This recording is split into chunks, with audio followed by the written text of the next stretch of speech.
Madam এগুলো কি? এগুলো হচ্ছে আমাদের এই সিজনের একদম সিজন ফ্রেশ সরিষা ফুলের মধু। তো এগুলো এরকম মধু এরকম জমে গেছে কেন? ভেজাল খাওয়াইছেন মনে হয় মৌমাছিকে, নাকি চিনি আরে টিনি দিয়ে বানাইছেন? আরে একদম না, সরিষা ফুলের মধুর নেচারটাই এরকম, যেটা এরকম ঠান্ডা ওয়েদারে এরকম শীতের মধ্যে এটা জমে একদম এরকম ক্রিমের মতো অবস্থা হবে। এই জন্যই তো সরিষা ফুলের মধুর অপর নাম হচ্ছে ক্রিস্টাল হানি। অনেকে এটাকে ক্রিস্টাল হানি বলে। সরিষা ফুলের মধু এই যে ক্রিস্টালাইজেশনের একটা ক্যারেক্টার, এটার জন্য কিন্তু এটাকে ক্রিস্টাল হানি বলা হয়।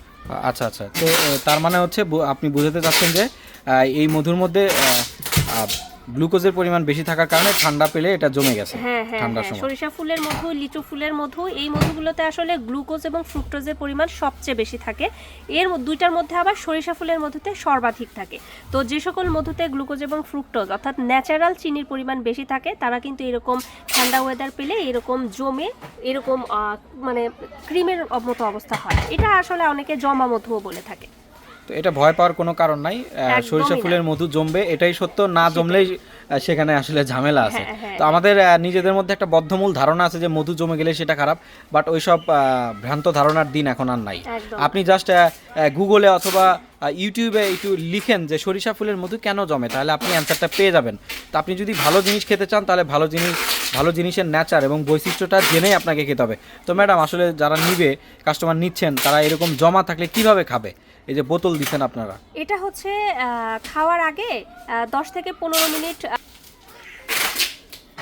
তো এটা হচ্ছে খাওয়ার 10 থেকে 15 মিনিট আগে বেশ ভালো মানে সহনীয় তাপমাত্রার গরম পানিতে বোতলটা যদি 10 থেকে 15 মিনিট রেখে দেন, তাহলে কিন্তু এটা আবার লিকুইড ফর্মে ফিরে যাবে, তখন তারা ব্যবহার করতে পারবে।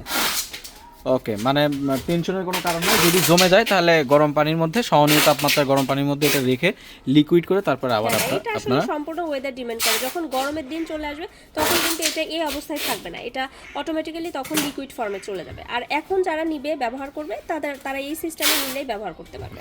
তো দ্রুত আমাদেরকে অর্ডার দিতে জেনুইন মধুটা এই যে যোগাযোগ করেন এইসব নাম্বারে এবং আমাদের ওয়েবসাইটে। ভালো থাকবেন, আসসালামু আলাইকুম।